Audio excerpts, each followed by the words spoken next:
Assalamualaikum warahmatullahi wabarakatuh. Perkenalkan, nama saya Muhammad Kaden Hardani.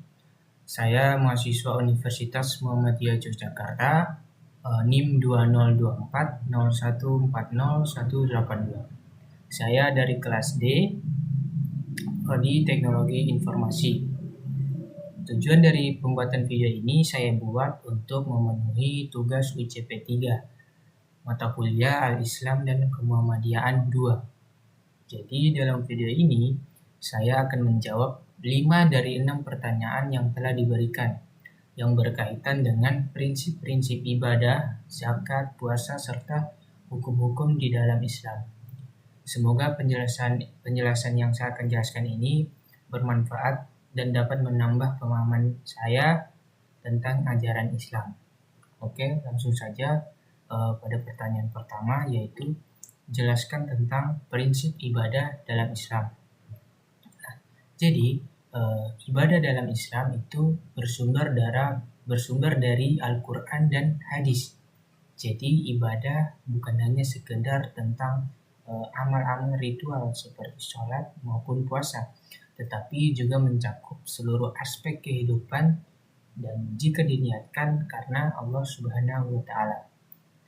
Dalam Islam, segala perbuatan bisa bernilai ibadah bila dilakukan dengan niat yang benar dan sesuai dengan syariat Islam. Ada beberapa prinsip utama dalam ibadah. Yang pertama yaitu tauhid, yang artinya mengesahkan Allah. Nah, ibadah ini hanya boleh ditujukan kepada Allah dan tidak boleh kepada makhluk atau benda apapun. Yang kedua yaitu ikhlas, yang artinya segala amal dilakukan semata-mata karena Allah Subhanahu wa Ta'ala dan bukan untuk mendapatkan pujian dari orang lain. Yang ketiga yaitu mutaba'ah atau mengikuti sunnah. Nah, ibadah ini harus sesuai dengan ajaran Rasulullah Shallallahu Alaihi Wasallam dan tidak boleh ada tambahan maupun pengurangan.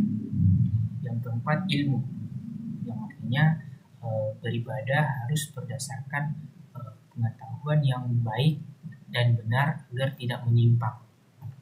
Yang kelima tawadhu dan khusyuk, yaitu melakukan ibadah dengan kerendahan hati dan kekhusyukan. Nah, yang keenam yaitu istiqomah, yaitu konsisten dan terus-menerus dalam menjalankan ibadah. Jadi, dengan prinsip-prinsip yang saya sebutkan tadi, ibadah nantinya menjadi jalan pembentukan kepribadian yang baik sebagai seorang muslim yang taat dan bertanggung jawab. Oke. Lanjut pertanyaan yang kedua yaitu jelaskan hukum meninggalkan sholat menurut para ulama. Nah, jadi sholat ini merupakan rukun Islam yang kedua dan meninggalkan sholat dianggap sebagai suatu dosa yang besar. Nah, para ulama dari 4 mazhab sepakat bahwa meninggalkan sholat adalah perbuatan yang sangat berbahaya. Namun mereka berbeda dalam menetapkan hukumnya atau konsekuensinya. Nah, mazhab Hanafi berpendapat bahwa orang yang meninggalkan sholat karena malas tetap dianggap muslim, tetapi berdosa besar dan dapat dihukum secara berat oleh pemerintah dan tidak sampai pada kekafiran. Nah, yang kedua mazhab Maliki. Beliau berpendapat jika seseorang meninggalkan sholat karena malas dan menganggapnya sholat itu tidak penting, maka ia berdosa besar dan bisa dijatuhi hukuman mati, tetapi tidak dikafirkan. Yang ketiga yaitu pendapat dari mazhab Syafi'i. Nah, mazhab Syafi'i sendiri menganggap orang yang meninggalkan sholat karena malas tetap muslim, tetapi wajib ditegur jika tidak bertobat dan dapat dihukum mati sebagai pelajaran dari orang tersebut dan bukan karena murtad. Dan mazhab Hambali berpendapat yang paling keras karena dia berpendapat bahwa siapapun yang meninggalkan sholat dengan sengaja, baik karena mengingkari kewajibannya atau karena malas, maka orang tersebut akan dianggap kafir dan keluar dari agama Islam. Jadi kesimpulan dari 4 mazhab ini, dan jadi kesimpulannya yaitu bahwa semua mazhab memandang sholat itu sebagai suatu kewajiban yang sangat-sangat mutlak, yaitu di mana meninggalkannya tanpa alasan yang syar'i adalah dosa besar yang bisa berujung pada hukuman yang sangat berat, bahkan dianggap kafir dalam pandangan sebagian ulama. Oke, lanjut pertanyaan yang ketiga yaitu jelaskan jenis-jenis puasa wajib dan puasa sunnah dalam Islam. Jadi dalam Islam, puasa merupakan salah satu ibadah yang sangat mulia dan memiliki banyak ragam. Dalam Islam, puasa ini terbagi menjadi dua. Ada puasa wajib dan puasa sunnah. Nah, jenis-jenis puasa wajib yang pertama yaitu puasa Ramadan. Nah, puasa ini yaitu ibadah yang diwajibkan pada bulan Ramadan bagi setiap muslim yang sudah balik, berakal, dan mampu. Dan jika ditinggalkan tanpa alasan syar'i, ia akan mendapatkan berdosa yang besar. Puasa wajib jenis yang kedua yaitu puasa qada. Nah, puasa qada ini yaitu puasa yang mengganti puasa Ramadan yang batal, baik itu karena sakit, haid, atau berpergian. Yang ketiga yaitu puasa nazar.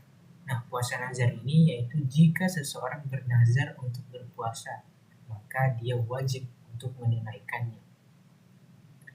Yang keempat yaitu puasa kafarat, yaitu puasa yang wajib dilakukan sebagai denda karena pelanggaran, seperti membatalkan puasa Ramadan dengan sengaja, yang nanti dia harus berpuasa selama 60 hari berturut-turut, jika tidak bisa membebaskan budak. Lalu yaitu jenis-jenis puasa sunnah. Nah, ada beberapa jenis puasa sunnah. Yang pertama, puasa Senin Kamis. Nah, Senin Kamis ini yaitu Rasulullah SAW biasanya berpuasa pada hari itu, yaitu puasa Senin dan Kamis. Banyak keutamaan pada puasa Senin Kamis dan termasuknya diangkatnya amal ibadah kita. Yang kedua yaitu Ayyamul Bid, yaitu puasa pada tanggal 13, 14, dan 15 setiap bulan Hijriah. Yang keempat yaitu puasa Arafah, yaitu puasa pada bulan 9 Zulhijjah. Nah, puasa ini dapat menghapus dosa setahun sebelumnya dan sesudahnya bagi orang yang tidak berhaji. Yang kelima yaitu puasa Asyura atau 10 Muharram. Nah, puasa ini disunahkan berpuasa jika sehari sebelumnya. Berpuasa juga sehari sebelumnya, yaitu 9 Muharram. Yang kelima puasa Daud, yaitu puasa sehari puasa, sehari tidak. Nah, puasa ini adalah puasa yang sunnah dan yang paling utama dalam puasa sunnah. Jadi puasa sunnah ini sangat dianjurkan dari beberapa puasa sunnah ini untuk memperkuat iman kita dan menghapus dosa-dosa kecil pada diri kita. Yang lanjut, soal yang keempat yaitu jelaskan definisi dan perbedaan antara zakat fitrah, zakat mal, infak, sedekah, dan wakaf. Oke. Jadi yang pertama yaitu zakat fitrah. Zakat fitrah adalah zakat yang wajib dikeluarkan menjelang Idul Fitri. Nah, ini diberikan oleh setiap muslim, baik dewasa maupun anak-anak yang kadarnya yaitu 1 sah atau sekitar 2,5 kg bahan makanan pokok. Tujuannya untuk menyucikan jiwa dan membantu fakir miskin dalam menjambut hari raya Idul Fitri. Yang kedua yaitu zakat mal.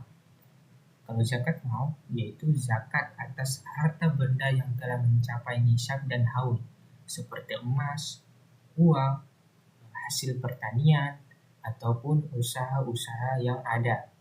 Nah, Kadar umum zakat mal yaitu 2,5% dari harta yang dimiliki. Yang ketiga, infak. Infak ini yaitu kita mengeluarkan sebagian harta kita untuk kepentingan umum atau sosial, baik wajib seperti menafkahi keluarga maupun sunnah yaitu bantuan sukarela, dan tidak harus memenuhi nisab dan haul tadi. Yang keempat yaitu bersedekah. Nah, sedekah ini lebih luas dari infak tadi, yaitu bisa berupa uang, makanan, bahkan senyum, ya.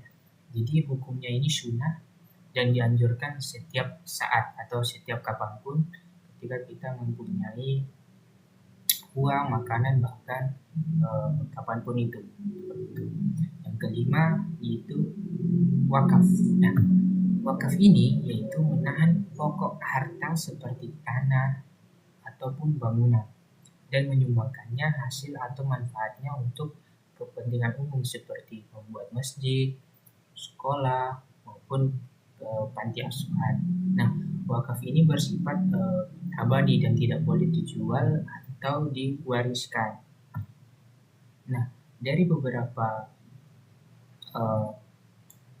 definisi tadi bahwa terletak pada hukum perbedaannya itu terletak pada hukum, waktu pelaksanaannya, dan syarat-syarat harta dan bentuk pemberiannya, seperti itu. Oke, lanjut pertanyaan yang kelima yaitu jelaskan tentang tata cara perhitungan zakat mal, zakat perdagangan, dan zakat pertanian. Nah, jadi zakat mal itu syaratnya harus yaitu milik penuh sendiri dan mencapai nisab yaitu setara 85 gram emas, misal 100 juta, dan sudah 1 tahun haul gitu. Dan kadar zakatnya yaitu 2,5%. Jadi contohnya jika kita memiliki uang contoh misal 120 juta selama setahun penuh, dan jadi zakatnya itu adalah 2,5% dikali 120 juta tadi, yaitu sama dengan 3 juta, seperti itu. Lalu ada zakat perdagangan. Nah, zakat perdagangan ini harta yang wajib dizakati meliputi modal, laba, kas, dan piutang usaha. Dan kurangi dengan utang jangka pendek.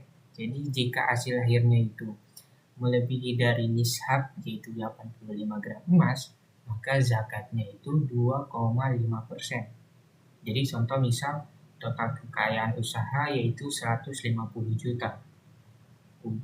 Utang dari dagangannya yaitu 30 juta.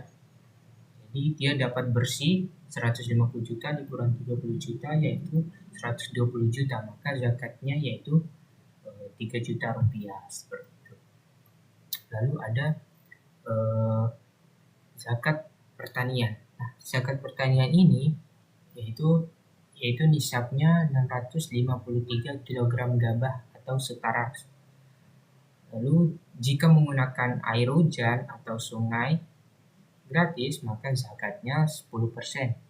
Jika menggunakan irigasi atau biaya, zakatnya 5%. Contoh, panennya itu 1000 kg padi menggunakan irigasi, maka zakatnya 5% dikali 1000 sama dengan 50 kg padi. Jika itu menggunakan irigasi. Jika menggunakan air hujan atau sungai yang gratis, maka 1000 kg padi panennya tadi dikali 10%, seperti itu. Nah, zakat ini harus dikeluarkan segera setelah panen tanpa menunggu haul, seperti itu. Oke. Demikian penjelasan saya mengenai 5 dari 6 pertanyaan dalam tugas UCP 3 mata kuliah Al-Islam dan Kemuhammadiyaan. Semoga penjelasan yang saya berikan ini bermanfaat dan menambah keimanan kita dan keimanan saya, dan memotivasi saya untuk semakin taat beribadah kepada Allah Subhanahu wa taala. Sekian, terima kasih. Wassalamualaikum warahmatullahi wabarakatuh.